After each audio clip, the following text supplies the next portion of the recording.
Virgo, March was a really hectic month for us all, but especially for you, and I hope you're doing okay. But the good news is April is right around the corner and it's bringing extremely positive, harmonious, blissful, emotionally aligned energies to specific areas of your life. And so in this video, I want to give you your complete detailed rundown of your April of 2025 horoscope and how you can embody and align with these positive energies.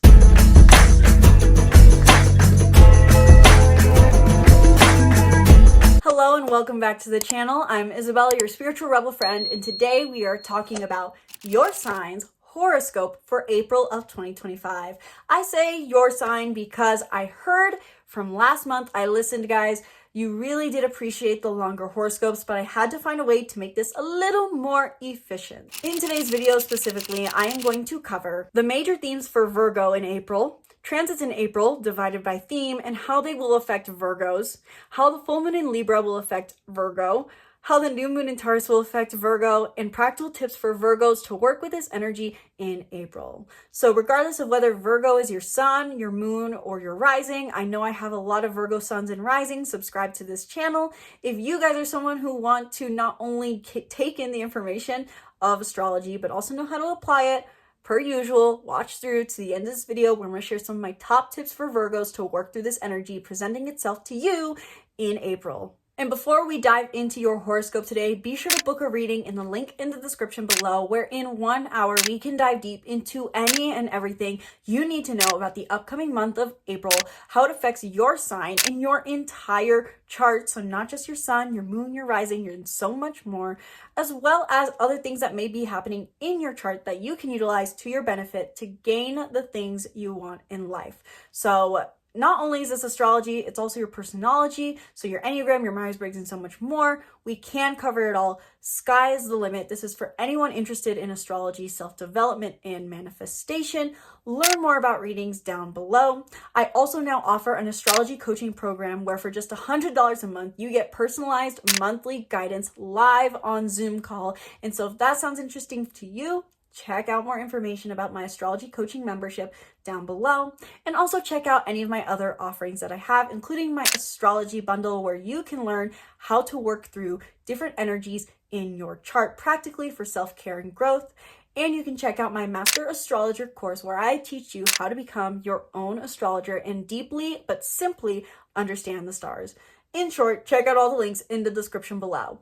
Now let's dive into your horoscope. Overall, regardless of your sign, April is a month that really does highlight our emotional needs and desire to grow, and how growing our emotional awareness affects us in many means. This is because there's a lot of Cancer and Pisces energy present in many different forms of transits, trines, and more. This really does emphasize that overall, throughout the month of April, we really are finding that to act in alignment with our emotions becomes easier. And this also works really well in alignment with our highest path to growth that is present right now, where we are all developing our empathy, compassion, and spirituality in some way or in some area of our life. Not only is there a lot of water energy present through the archetype of Cancer and Pisces that heightens the themes of emotional attunement in the month of April, but there's also some Aries and Leo energy present that has been long awaited in many ways. And this can bring a lot of motion forward in conversations and in movement we've been wanting to do in matters related to our passion, as passion and desire are both themes present within any fire sign and in Aries and Leo specifically. This is because Mars will be entering Leo, which I'll touch on more later, but also because Mars is going to re-enter Aries. And so overall, there's this theme of fire energy present in the month of April that gives us this almost fire back in our veins, motivation coming back, and working through communication and maybe issues that were present in the past. As both these planets were retrograde at some point, what this really symbolizes, having this Aries and Leo energy present in the month of April, highlights this theme almost of moving forward not only in desire, but communicating previous issues, moving forward on previous issues, and bringing maintenance to maybe conversations or actions related to our passion, our desire, and our authenticity. And also, simply put, I would add that it seems like love is in the air this month, simply because we will have a full moon and a new moon, per usual, but in the signs of Libra and Taurus, both of which are ruled by Venus. And Venus also does a lot of movement this month. So personally, I would describe that in the month of April, a major theme is this idea of love being in the air because of both full and new moons being in the signs ruled by Venus. This brings an emphasized Venusian, if that's how you pronounce it, energy that has us assessing maybe even our love life, our love for life, and focusing on doing things that truly bring us value. And that works very hand in hand with the Aries Leo energy we have present as well, because this is about doing things that are in alignment with our heart. And this works in alignment with the Cancer Pisces energy present that is all about following our purest positive energy. So overall, how do these themes play out specifically for Virgos in the month of April? It seems like there's a really high emphasis on your relationships in the month of April, Virgos, which I know already with how much we had going on in March in your relationships with yourself and others, this can feel like it never ends. But overall, this is an eclipse energy, so it should feel easier, more like refinement and reflection overall in your relationships. But not only relationships, but how you seek to find meaning, depth, and clarity on your life. That is because we have for you not only 7th and 8th house energy, which is activating your relationship sectors of your life, but also 11th, 12th, and 9th house energy, which to me really seems to emphasize this idea of not only, okay, what's going on in my relationships, but what's going on internally. How do I navigate life based off of internal foundations, life's meaning, finding purpose, finding the purpose for us all being here, purpose for me being here, and what is the deeper psychology going on. So there's this looking within energy as well as focusing on your relationships, and potentially even this dynamic of getting more groundedness and positivity in your relationships, more fulfillment and movement forward in your relationships so that you can go deeper into your purpose, your meaning, and build internal clarity. Like I said in the intro, we have a few energies present with Cancer and Pisces working together.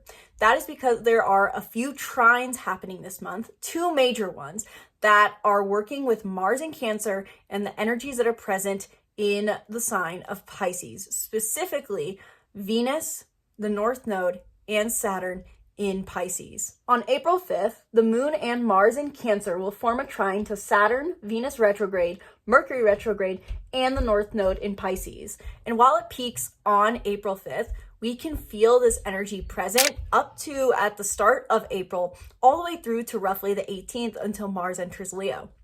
What this trine really represents is this idea that we can act in alignment with our emotions, simply put, and the action we take in alignment with our emotions, with our need for nurturance, is working hand in hand with our need to grow into empathy, compassion, and spirituality. With Venus retrograde, Mercury retrograde, and the North Node, and Saturn in the sign of Pisces, all forming together in a little party, what that energy really represents in and of itself, just this Pisces energy, is that our highest growth is towards Pisces energy, compassion, spirituality, empathy, focusing on how things make us feel and how it makes others feel rather than what we do. But with Mercury retrograde here, this adds an extra level of introspection and reflecting on what exactly this means to us, trying to assess the path forward to stepping into this growth. And Venus retrograde here is adding to this us reflecting on the value of embracing these traits. How valuable is it for me to be compassionate? What does it mean to be compassionate? What is the value of empathy? What is the value of spirituality? Venus has us assessing our values. And Saturn is, while it can be a detrimental planet, so to say, I think is adding an extra layer of discipline for us to actually sit down and think about these things, or at least a little bit of structure to these thoughts to help us think about, okay, how does empathy interact with my actual life? How does this idea of spirituality actually work within our lives? This also could mean with Saturn here that there's a bit of restriction. However, overall, Saturn is feeling lighter energy because of this trine. With Mars forming a trine to this Piscean energy, this means that our growth and actions are working together. This is a very positive transit to have because it's water sign Mars energy. And the reason I say this is so positive is the fact that overall, the North Node being in Pisces is calling us to do more of what feels good.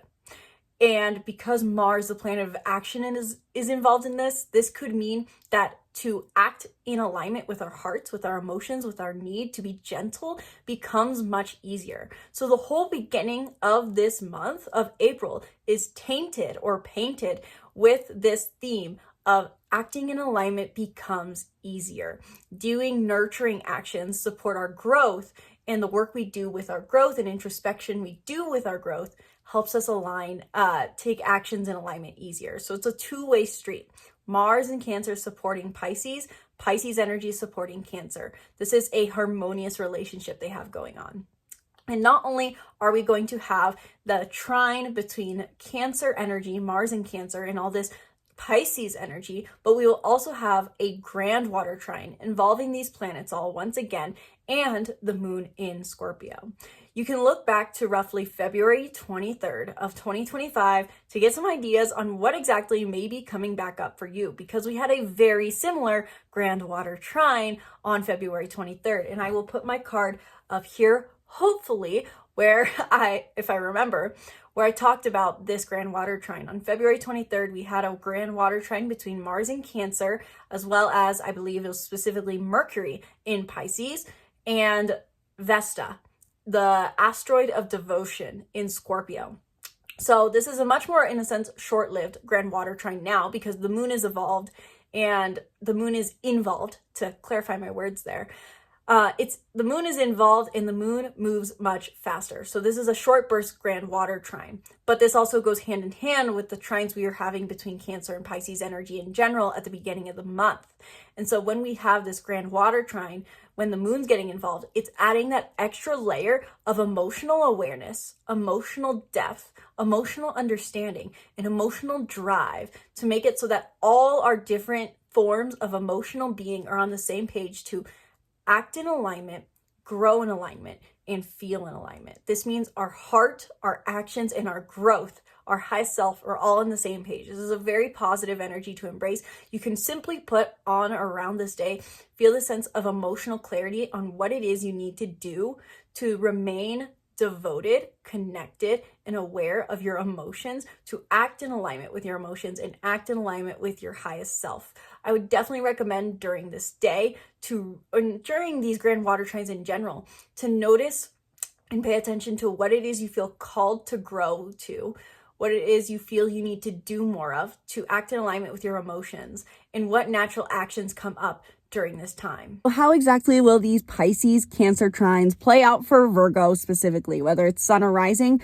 This specifically means harmony and luck between your one-on-one relationships and your sense of purpose. And I think this is a beautiful dynamic to have for you in April, Virgos, after having so much that you are shifting and redefining within yourself and your relationships in March. These trines bring harmony and peace and connection emotionally to your one-on-one relationships, as well as to your sense of purpose, which helps you create that balance. Overall, with this being Pisces 7th house energy, you're learning more unconditional love in your relationships, which can be a hard challenge since the North Node is here.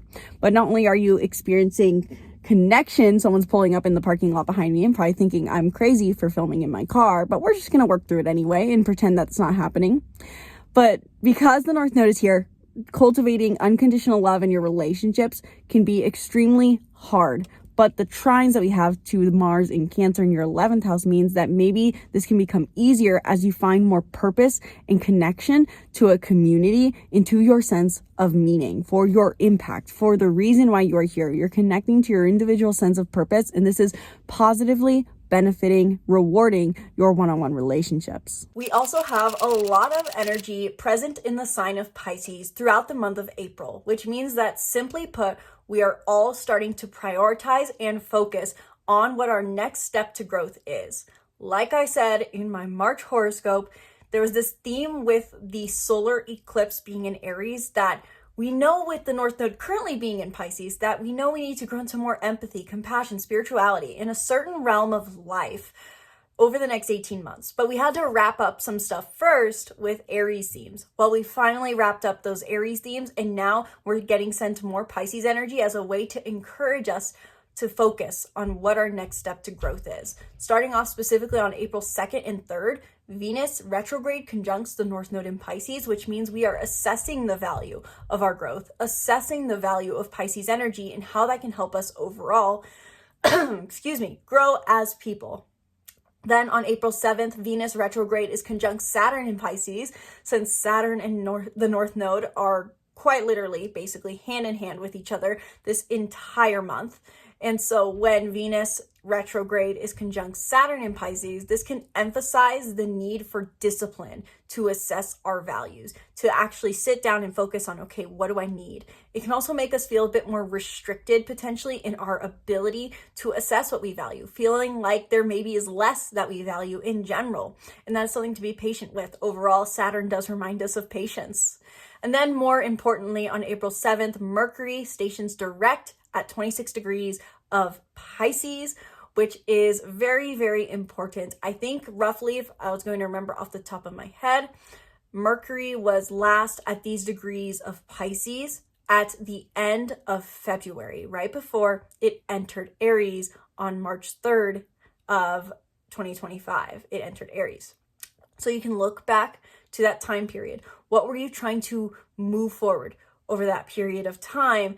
Now you can finally feel that you're making that motion forward once and for all. Mercury direct in Pisces heightens your understanding, your communication, and what you are learning about empathy, compassion, and spirituality in a certain realm of life. Following suit right after, on April 12th, Venus also stations direct at specifically 24 degrees of Pisces. And what this specifically means is, again, that idea and energy of following suit. Now, after reflecting on the values of our growth, reflecting on the values of empathy, compassion, and spirituality in our lives, now we can start implementing these values and acting on these values. This could mean that you feel called to actually spend more time in solitude, or to set boundaries with people who don't prioritize your peace, or maybe even practicing more compassion and unconditional love in your romantic life, especially true for those who are Scorpio suns or rising, since this is your 5th house, and Virgo sun and rising, who this is your 7th house. On April 21st, Saturn will conjunct the true North Node, which means that we may be feeling again some of that restriction towards our highest path to growth. And on April 25th, Venus direct is conjunct Saturn in Pisces. So you can kind of see, as I say over the screen, aka it's a Pisces party. There's a lot happening in Pisces. You can go into detail into it more, but really the major theme here that is important to note is finally feeling motion forward eventually in what it is we need to do for our growth, and really focusing energy on our understanding and movement forward into learning and reflecting on the values of empathy, compassion, and spirituality, if I haven't said it enough. So again, all this Pisces energy really is strongly affecting Virgo in the simple sense of making it easier for you to reflect, assess the values, and experience movement forward in your one-on-one relationships. This really, in my interpretation, emphasizes what I said is already present, with there being this water trine, multiple water trines to Mars in Cancer with the North Node and other Pisces planets. Overall, there's a focus for you on prioritizing in the first half of the month your relationships, and maybe establishing structure, growing in your relationships, learning more empathy, compassion, consideration. You're now carving out the time to refine your one-on-one relationships, whether that's romantic or platonic. As I also mentioned, we don't just have a lot of water sign energy present this month, though it is definitely very, very strong water energy. We also have some strong Aries and Leo energy. And I'm actually going to go out of chronological order as opposed to how it shows on my little screenshot here, cheat sheet summary. Mars enters Leo on April 18th. And this is very, very big because Mars has been retrograde since, I believe, December 6th. And December 6th to January 6th, that's when it was retrograde in Leo. Mars entered Leo on November 3rd, I believe. And so from November, this is basically what this means, to recap that a little better, is we can be experiencing motion forward and progress that we have been working on and waiting on since November 3rd. This is a long-awaited transit because November 3rd, you started something related to your passions, your courage, how you show up authentically around others, being more bold, being more seen, owning who you are in passionate, loving ways, acting on your passions, acting on the desire to have fun. You have been waiting to act on that. You started something there November 3rd, but then December 6th slowed that all down and made you backtrack. And then it felt like it completely went away from January 6th to February 23rd and so on, when Mars was retrograde and direct now in Cancer. When Mars finally re-enters Leo, you can start to make that progress forward towards owning the authentic self you want to be and doing things that are in alignment with your authentic self. Authenticity is a huge theme of Leo. Leo also brings up huge themes of passion, acting on passion specifically. What does it mean to act on passion to you? And look back to November. What were you starting to act on that was in alignment with your passion, play, and in love in many ways? Unconditional love, arguably. This works very well with Pisces energy. It's passionate love, joyful love. So you can finally be taking action forward there again when Mars goes direct. This is very, very big. It can feel like a huge leap forward, back on track, back on progress. And so I can't give an exact date on when exactly Mars will finish transiting over this ground, so to say. I had it written down somewhere, but I forgot to keep it on my present note to see down here. But overall, I would guess roughly the first month, a month period, for the next month period, roughly from April 18th to let's say May 18th, you can finally finish doing the things that you set out to do starting in November in relevance to action aligned with passion, love, play, and joy. Also, to work backwards on the timeline, Mercury enters Aries on April 16th. This is also very big. We had Mercury enter Aries March 3rd and station retrograde March 15th and transit through backwards through Aries until March 30th, roughly. And so when on April 16th, Mercury enters Aries again, we're making communication progress forward over things that we have had to reassess and recommunicate and rethink in matters related to our independence and assertion and authenticity. So basically, to put that simply, what has been going on in your communication and in communication related to your independence, authenticity, and assertion over the entire month of March. These can be things that you're finally making progress forward once again, communicating specifically things that you've already had to communicate before and finalizing things. I think that's a good way to describe it. Finalizing it to move forward. Also throughout the month, Neptune is in Aries. Neptune is a new development, so to say. It entered Aries on the 30th of March, which means that we are upholding and learning ideals in Aries themes. So this can kind of go hand in hand with Mercury being here. April 12th, Aries has some very high involvement, given that not only is it creating the full moon in Aries, or full moon in Libra, shining a light on Libra, but Chiron's also involved. And more on that when we talk about the full moon in Libra later in the video. April 30th, Venus enters Aries, again, that following suit at the end of the month, bringing and movement forward to our assessment of our values. Venus, gosh, I don't remember off the top of my head. Venus was in Aries in March and did retrograde motion.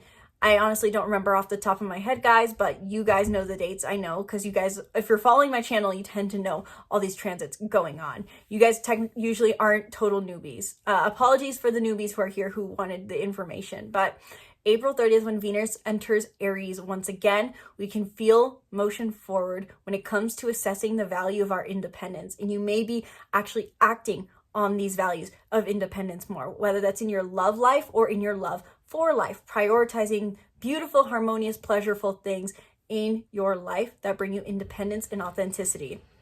And then in between there, April 19th, Mars in Leo forms a trine to Neptune and Mercury in Aries at 0 degrees of Aries. So right after Mars enters Leo, since Mercury enters Aries and Mars enters Leo pretty much at the same time, they directly then form a trine together as soon as they do so. And so what this can really mean, it's like this merging trine energy. Mercury and Cancer, or Mercury and Mars in Cancer and Pisces form trines, and then they later follow together to form trines in Leo and Aries. What that even symbolically represents is our communication and our understanding are on the same page as our actions. So we can really feel a lot of clarity around our actions and acting from a place of clarity.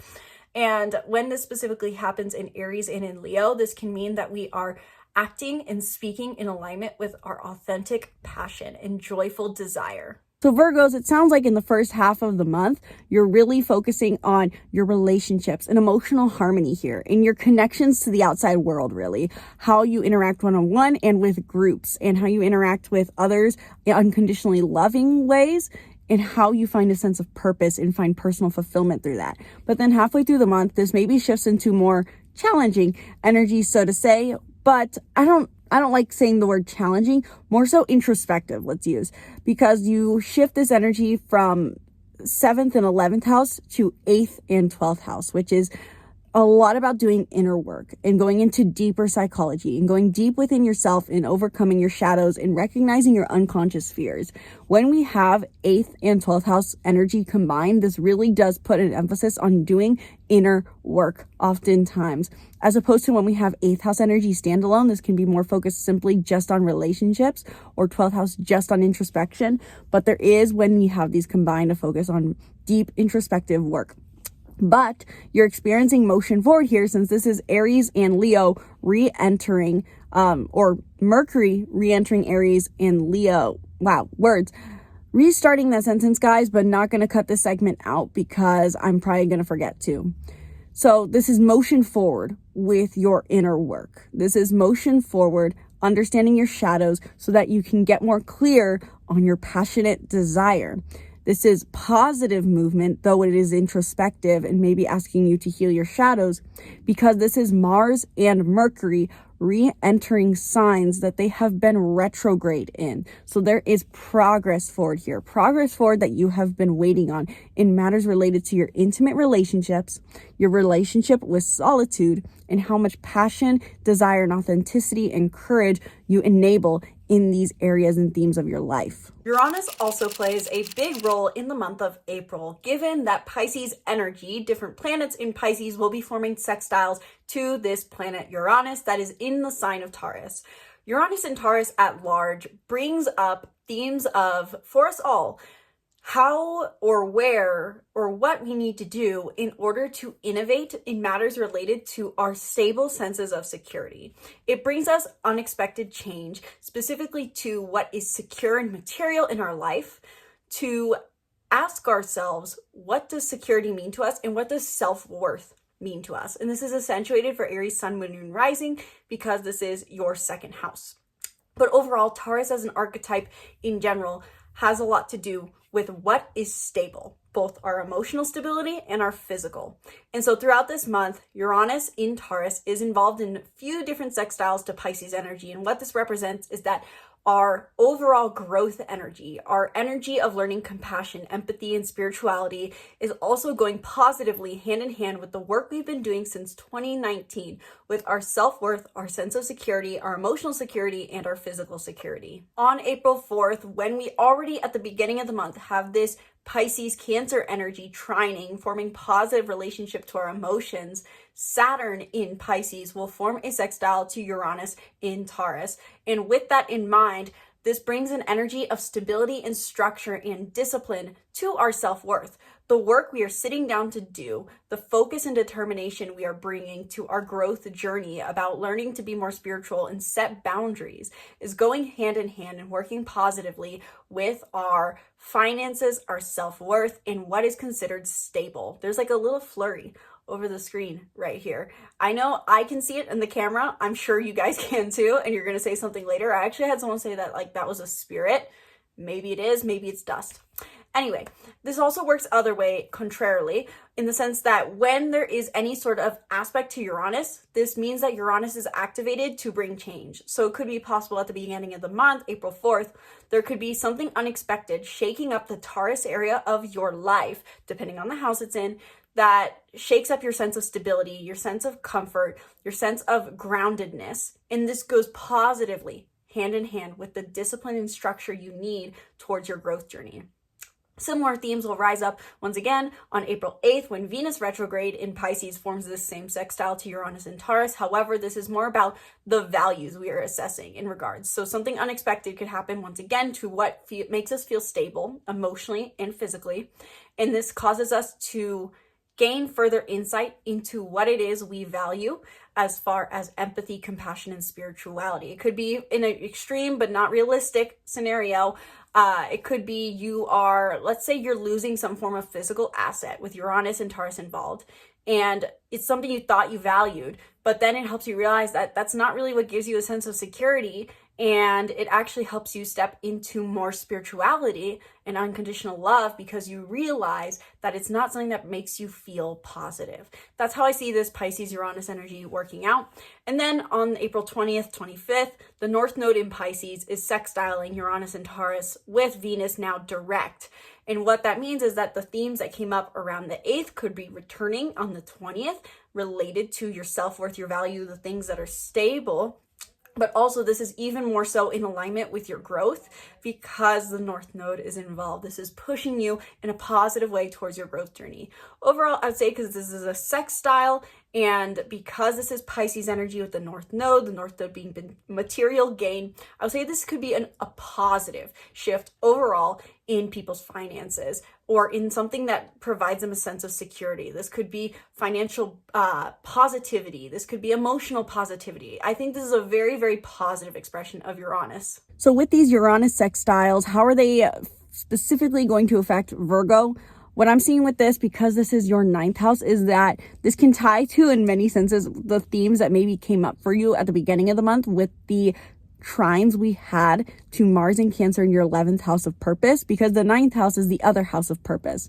What this specifically means is that there may be unexpected changes to your sense of personal beliefs, your personal sense of purpose, and your ideologies, your religious beliefs, your ideologies based off of what's going on in your relationships, and vice versa. The shifts that you unexpectedly have in your personal beliefs and ideologies could affect positively your relationships. You're establishing or learning to establish new structures in your personal beliefs throughout this month, since the 9th house is the house of personal beliefs and ideologies. This could also potentially be travel, but more often than not, I notice that this tends to be a theme of what do you believe in? What is the meaning of life?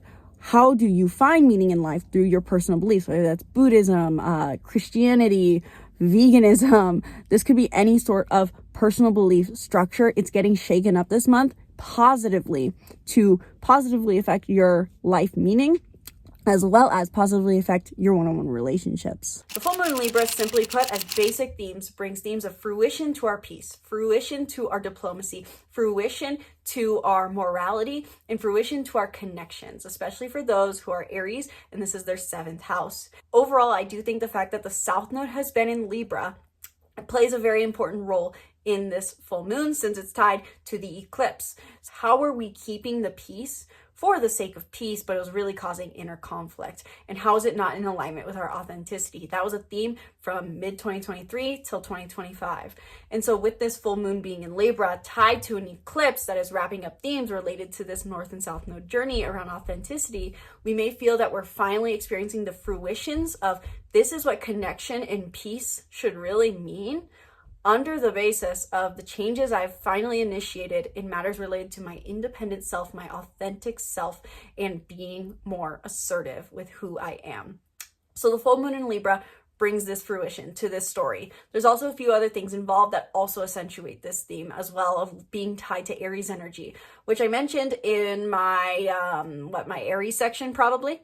The Aries sun, which creates the full moon, is conjunct Chiron. But the practical advice I'd give to this, given how many different interpretations I'm seeing right now, is that our wounds are involved in this. In order to find that completion, in order to find that connection and harmony that we're wanting to bring to fruition, to release the final themes of all this eclipse energy in Aries, we have to identify that there may still be, or was, wounds in our life associated with this independence, assertion, and authenticity that we've been embracing. So this could be a time to own, in a sense, your wounds, not for the sake of self-pity, but to accept yourself so that you can form true connections. That's what my intuition kind of tells me the interpretation is on this, even though there's a few different things that could play out as well. Again, more on that when I do a video on the full moon in Libra. But also there is a square to Mars involved. And this is a very big theme in a sense, because Mars is involved with a lot of positive trines throughout the month, but also the new moon, which I'll talk about in a minute, is also squaring Mars as well. So there's a square to Mars in both cases. And what that means is that these full moons and new moons are really not a time to take action. And this accentuates even further that the full and new moon this month are in Libra and Taurus. Both these signs are ruled by Venus, which is Mars's counterpart. Mars is action, Venus is receiving. Mars is masculine, Venus is feminine. And so I think this is really an opportunity, an invitation, regardless of the Chiron themes that are showing up, to really own your femininity, which doesn't necessarily mean in appearance. It's about becoming and being in the receptive mode, allowing yourself to soften and maybe not take action. This is a month full of a lot of action where we're taking aligned action. The full and new moon act as like ad breaks or commercial breaks to tell us, okay, just soften, relax, and be in a state of receiving. And it's very possible something will come out with that. After all, a full moon in Libra overall does mean a fulfillment of luxury, a fulfillment of connection, a fulfillment of harmony, regardless of Chiron being involved. It just means that maybe there are wounds also coming up to be aware of. This could also mean it is the wounded healer. So maybe we are healing wounds in others associated with independence, assertion, authenticity, because you've recently initiated something here. And maybe someone needs that piece of advice. And on the same day, Venus stations direct in the sign of Pisces, I believe at like 26 or 24 degrees of Pisces. And this also means that Venus, which is ruling over this moon, moving direct at the same time means that we are acting, or not acting, but being in alignment. So maybe tapping into that energy of compassion, empathy, and softening. Again, that could be this idea of the wounded healer, maybe healing others or giving yourself that compassion. So Virgos, with this full moon in Libra being in your second house, this means that while you have been growing towards intimate, shared relationships and refining your agreements in your shared relationships over the last 2 years, you're now experiencing a fulfillment in your sense of self-worth and self-sufficiency. This could be a financial breakthrough or a self-worth breakthrough that comes from a place of healing and sharing with others. You are now able to, because you have refined what you need to in your intimate relationships, your financially dependent relationships, physically sharing relationships, mentally, emotionally sharing relationships. Now you can experience a fulfillment of self-worth and financial financial reward here. And so again, with Chiron being involved, there may be some sort of self-worth breakthrough or financial breakthrough that comes from sharing recent learnings, so to say, that you have healed in matters related to your intimate relationships. Since Chiron, the wounded healer, is here conjunct the sun, I'm seeing that this could be that you're sharing the wounds that you've healed, sharing your personal journey, helping others heal wounds around independence in intimate relationships potentially. And finally, the final transit to talk about in April of 2025 is on April 27th. We will have a new moon in the sign of Taurus. Again, Taurus is Venus ruled. So really this means new beginnings associated with what we value. Taurus is also the sign in which Uranus is in. So we have been for the last 5-6 years shifting what it is we value in matters related to our security, comfort, indulgence, and emotional stability. And so this could be a new beginning revolving around these themes. It is just a minor, so to say, new moon. So maybe not necessarily having to see the huge, deep meaning here, but that's how I'm personally seeing it. New moon in Taurus as general themes brings new beginnings to our comfort, new beginnings to our security, new beginnings to how we indulge, new beginnings to what feels stable. Taurus is the bull in the bubble, which is the idea of finding their own little pleasant field to be in and just staying there. So maybe this has a theme to do with what is the new bubble you need to form for yourself so that you don't pop, so to say. With that also, this new moon in Taurus forms a square to Mars in Leo, like I talked about with the full moon in Libra. That also squared Mars specifically in Cancer. This again appears with Mars in Leo. And what that represents is while you are finally experiencing motion forward with your passion, play, courage, taking courageous action, this new moon in Taurus is like a commercial break saying, okay, you're doing great on your action. You've done a lot of work this month. You're doing a lot. But now receive and set new intentions based off of what you want to receive.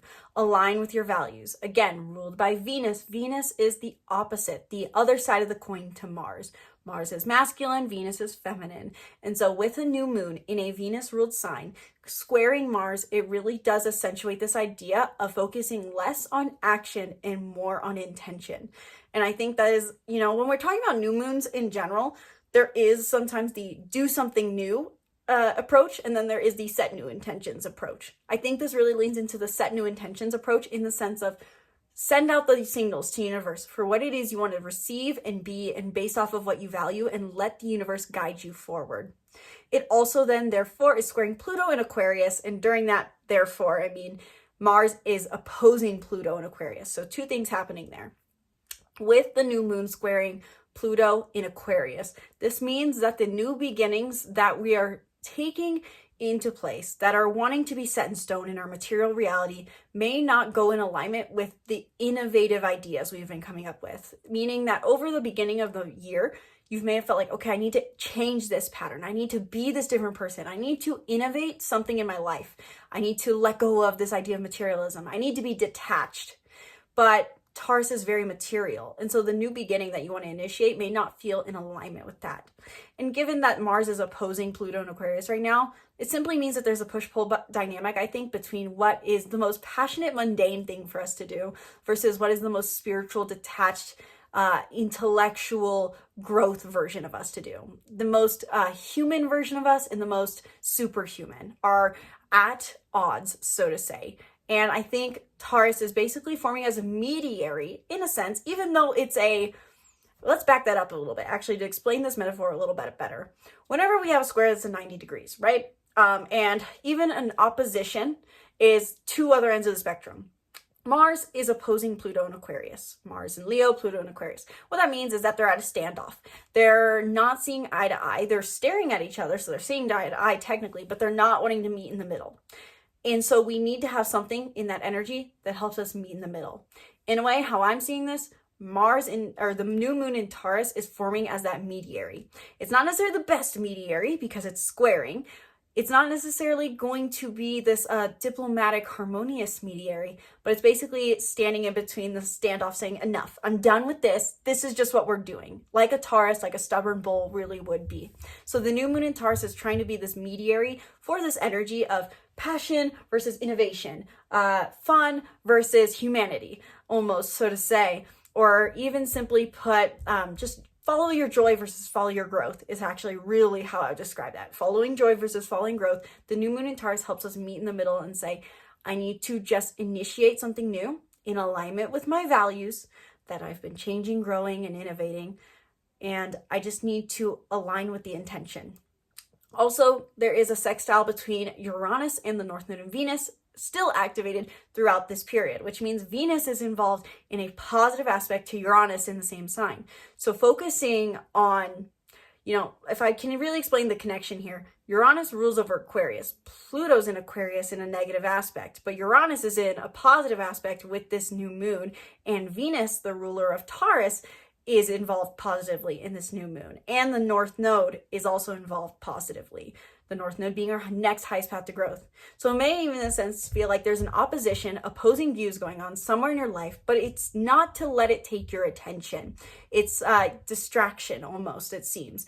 Because the sextile between Uranus and then the North Node in Venus activated during the same time and in the same sign and with the planetary ruler really does indicate to me that there's this focus on letting change come to you in alignment with your values and letting the universe present to you what it is you should or do truly value at your core and think differently potentially. The Taurus and Aquarius and Leo are all fixed signs, last I checked.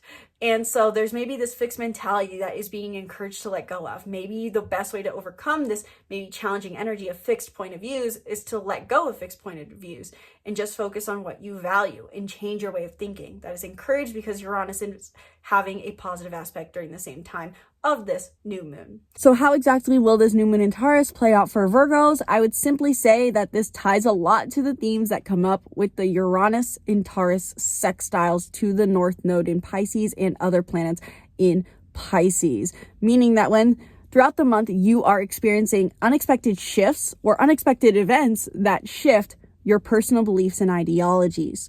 And when we have the new moon in Taurus, now you'll be ready to initiate something new here. In a simple sense, a new moon in your 9th house can mean going to church again, or starting a new diet, or learning about something that cultivates your personal beliefs and spirituality, going to a retreat. Again, there's also the idea with the 9th house of faraway places and travel. So this could be traveling somewhere for your spiritual beliefs, going to a retreat, going to a meditation center, booking a conference so you can learn about something that develops yourself. This is about the learnings that shape your identity. So with the new moon in Taurus, this is a good time to start something new or set new intentions for your personal beliefs. And again, it's squaring Mars. Both the new and full moon are. So maybe this is not a time for action, both the full and new moon, related to your self-worth, as well as what is Leo for you. Leo is your 12th house, if I'm remembering correctly. So maybe not trying to do anything overly proactive with changing who you are or grounding into who you are, and instead focusing on centering into what is happening in my personal beliefs and what is happening in my relationships. The Uranus sextile to Pisces energy is still strong during this new moon. And so I see it as a centering point as opposed to this opposition between Pluto and Mars during this new moon. So center into what is happening in my personal one-on-one relationships and what's happening with my personal beliefs. Centering into the lessons and wisdom that is being derived from here, even if it's not clear, and using that to set new intentions going forward during this new moon. So with that in mind, that long horoscope, what would I recommend for Virgos in the month of April? And I'm going to make this brief and a bit non-linear because as the information's coming to me, I get a little bit clearer on what exactly I want to say. My Mercury in Aries is very strong, guys. I speak and then learn. And so with the fact that there's a lot of 7th and 8th house present in the month of April for Virgos, and given that there's some introspective energies, ignore the loud car, I would recommend first and foremost that in the first half of the month, Virgos, prioritize your one-on-one connections and prioritize empathy and compassion here. With that in mind, this kind of leads into tip 2, which is fill your own tank. But to tie these two together, why I say these both, fill your tank and prioritize your relationships. The first half of the month, you have a lot of energy in your 7th house, which indicates this is a positive time to reap reward and fulfillment in your one-on-one relationships. But it's still in Pisces, which is where the North Node is, which indicates that this may be a bit uncomfortable or weird for you. And so the best way to reap reward here is to fill your own cup first. So what do you need to do to fill your own cup first, Virgos? Keep that in mind. I know you're great at nailing your habits no matter what. So keep those things that keep you filled so that you can come into your relationships from unconditional love. It's possible that the most fulfilling thing for you right now to fill your cup is your community, spending time connecting to your purpose and those who make you feel like you matter. So that's tip 1 and 2, fill your own cup and spend time one-on-one, not only romantically with your one-on-one romantic connections, but also platonic. And also I would probably recommend throughout the month is to really try to connect, and whatever that means to you, with your sense of meaning in life. What personal beliefs do you hold, and how does that shift your perception of life? Let's just say you are, I always think of the most basic expression of 9th house energy is, let's say, veganism. If you are vegan, how does that give you a sense of meaning in life? And maybe you go, it doesn't, but there is a deeper reading because people choose veganism intentionally. Whether it's for personal health, I want to feel good, that gives you a meaning in life. You connect to the meaning for being here by saying, I want to feel good. I have a desire to live a good life. And so being vegan maybe helps me with that because it makes me feel good. Or maybe it's the other way. I don't want to harm animals. And that gives you a sense of meaning in life. Or maybe it's a different personal belief. Maybe you are Buddhist. Maybe you are Christian. Maybe you are atheist. Maybe you are spiritual. Maybe you, what are the things that structure your personal beliefs? What personal beliefs do you hold? What are beliefs that are personal to you that you hold about life and about your way of living? Really observe these, write these out because this is Taurus energy. Get structured about it and observe and just write out how this serves you. Each personal belief you hold. How does this help you connect to a sense of meaning? And you could even go a step further and simply ask yourself the open-ended question of, what is the meaning of life? Why are we here? Since that is the great question of the 9th house. So those are the top 3 tips I would give Virgos. Virgos, let me know in the comments below. Did you enjoy this horoscope? This is a slightly new structure than last month's and definitely a new structure than my 2025 overview. If you guys liked it, let me know in the comments below, or do you want me to go back to the old format I did for you, which I believe was chronological, if I remember, for you? Give me your feedback. I'd love to hear it. I keep trying to refine these videos and see if they're easier to film, but still, these are taking a lot of time, which I don't mind. But I want to make these as helpful as possible. So let me know your feedback down, Virgos, in the comments below. And be sure to subscribe to the YouTube channel. Stay tuned for more videos breaking down the stars and more. If you have any questions that didn't get answered, book a reading down below where we can go deeper into how April of 2025 is going to play out for you, Virgo Sun or Virgo Rising. Thank you guys so much for watching this video. Sincerely hope you enjoyed. Once again, my name is Isabelle, and from my heart to yours, namaste.